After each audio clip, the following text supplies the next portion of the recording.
กันเองเหมือนเนาะเจ้า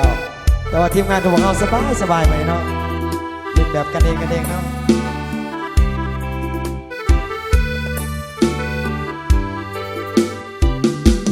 วิ่งสวรรค์นางงามแท้แม่เอ๋ย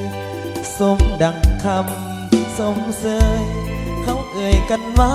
เวียงทอง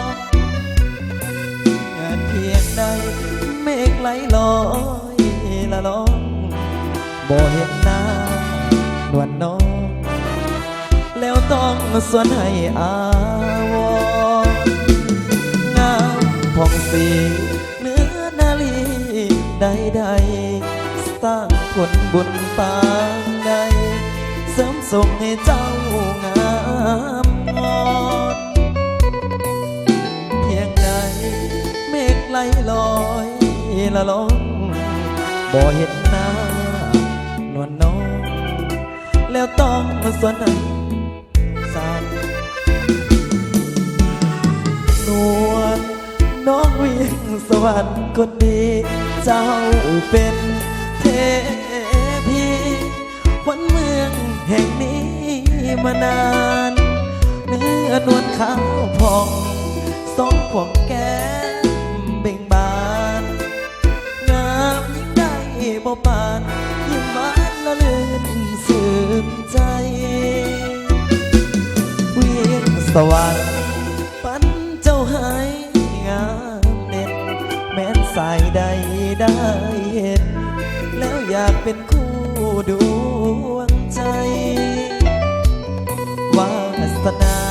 จึงน้องนำมาเคียงกายสมดังดวงใจไฟฝันรักนางแน่นอนเจ้าโอ้ยอยากลงเพลงพี่ป่าขอโทษขออภัยด้วยเนาะกินเหล้าเข้าไปหลายๆแหละว่าเริ่มอยากจือเพลงแล้วป่าเนี่ยเชื่อ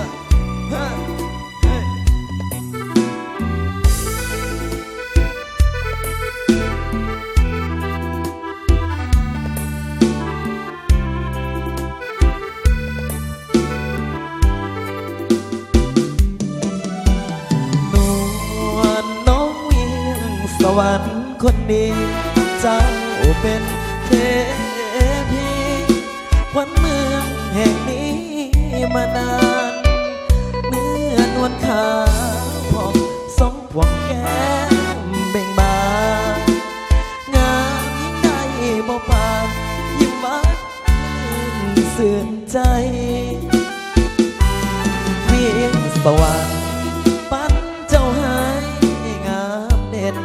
แม้สายใดได้เห็นแล้วอยากเป็นคู่ดวงใจวาสนาจึงน้องนำมาเคียงกาย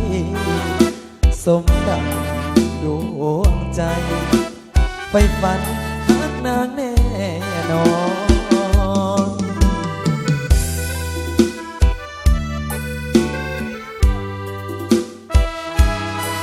เจ้าอัดบันทึกเปลี่ยนบรรยากาศให้น้องยิ่งเด้อเลยเด้อ